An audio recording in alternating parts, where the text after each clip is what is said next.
ಬಿಬಿಎಂಪಿಯು ಬೀದಿ ಕಸ ಸ್ವಚ್ಛ ಮಾಡುವ ಬದಲು ಅದಕ್ಕೆ ಬೆಂಕಿ ಹಚ್ಚಿ ಇನ್ನಷ್ಟು ಅಧ್ವಾನವನ್ನ ಸೃಷ್ಟಿ ಮಾಡ್ತಾ ಇದೆ.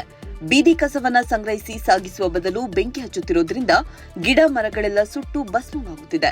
ಸುತ್ತಮುತ್ತಲಿನ ನಿವಾಸಿಗಳು ಉಸಿರಾಡಲು ಕಷ್ಟಪಡುವಂತಾಗಿದೆ. ಕೆಲವರಂತೂ ಆರೋಗ್ಯ ಹದಗೆಟ್ಟು ಆಸ್ಪತ್ರೆ ಸೇರುವಂತಾಗಿದೆ. ಪರಿಸರ ಸಂರಕ್ಷಣೆ ಕಾಯ್ದೆ ಪ್ರಕಾರ ತ್ಯಾಜ್ಯ ವಸ್ತುಗಳಿಗೆ ಬೆಂಕಿ ಹಚ್ಚಿ ಪರಿಸರ ಮಾಲಿನ್ಯ ಮಾಡುವವರಿಗೆ ದಂಡ ಮತ್ತು 5 ವರ್ಷ ಜೈಲು ಶಿಕ್ಷೆ ಎಂಬ ಕಾನೂನು ಇದೆ. ಇತ್ತೀಚೆಗೆ ಬೆಂಗಳೂರು ಅಭಿವೃದ್ಧಿ ಖಾತೆಯ ಸಚಿವರಾದ ಡಿಕೆ ಶಿವಕುಮಾರ್ ಅವರು ಕೂಡ ಬೆಂಕಿ ಹಚ್ಚಿ ಮಾಲಿನ್ಯ ಸೃಷ್ಟಿಸುವವರ ವಿರುದ್ಧ ಬಿಗಿ ಕ್ರಮ ಕೈಗೊಳ್ಳಲಾಗುವುದು ಎಂದು ಎಚ್ಚರಿಸಿದ್ರು.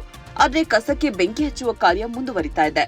ಇತ್ತೀಚೆಗೆ ರಾಜರಾಜೇಶ್ವರಿ ನಗರದಲ್ಲಿ ಇಂತಹದ್ದೇ ಘಟನೆ ನಡೆದು ಜನ ಆತಂಕ ಪಡುವಂತಾಗಿತ್ತು. ಇಲ್ಲಿಯ ಬಿಇಎಂಎಲ್ನ 5ನೇ ಹಂತದ ಬಡಾವಣೆಯಲ್ಲಿ ಬಿಡಬ್ಲ್ಯೂಎಸ್ಎಸ್ಬಿ ಕಚೇರಿಯ ಪಕ್ಕದ ರಸ್ತೆಯಲ್ಲಿ ಕಳೆದ 1 ವಾರದಿಂದ ಬಿಬಿಎಂಪಿ ಸಿಬ್ಬಂದಿ ಕಸಗುಡಿಸಿ ಅವುಗಳನ್ನು ವಿಲೇವಾರಿ ಮಾಡದೆ ಅಲ್ಲಲ್ಲಿ ಗುಡ್ಡೆ ಹಾಕಿಟ್ಟಿದ್ರು. ಈ ಬಗ್ಗೆ ಸ್ಥಳೀಯರು ದೂರು ಸಲ್ಲಿಸಿದರೂ ಏನೂ ಪ್ರಯೋಜನವಾಗಿರಲಿಲ್ಲ.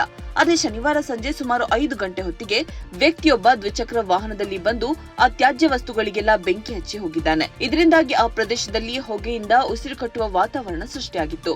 ಬೆಂಕಿ ಸುತ್ತಮುತ್ತ ವ್ಯಾಪಿಸಿ ವಾಹನಗಳು ಭಸ್ಮವಾಗುವ ಆತಂಕ ಉಂಟಾಗಿತ್ತು. ಆಗ ಸ್ಥಳೀಯ ನಿವಾಸಿಗಳೆಲ್ಲ ಧಾವಿಸಿ ಬಂದು ನೀರು ಸುರಿದು ಬೆಂಕಿ ನಂದಿಸಿ ಸಂಭಾವ್ಯ ಅಪಾಯವನ್ನು ತಪ್ಪಿಸಿದ್ರು. ಆದರೆ ಅಷ್ಟರಲ್ಲಿ ಹಸಿರು ಗಿಡಮರಗಳೆಲ್ಲ ಬೆಂಕಿಯಿಂದ ಕರಕಲಾಗಿ ಇಡೀ ವಾತಾವರಣವೇ ಕಲುಷಿತಗೊಂಡಿತ್ತು. ಬೆಂಕಿ ಹಚ್ಚಿದ ಆ ವ್ಯಕ್ತಿ ಬಿಬಿಎಂಪಿ ಸಿಬ್ಬಂದಿಯೇ ಇರಬಹುದು ಎಂದು ಸ್ಥಳೀಯರು ಶಂಕೆಯನ್ನು ವ್ಯಕ್ತಪಡಿಸಿದ್ದಾರೆ.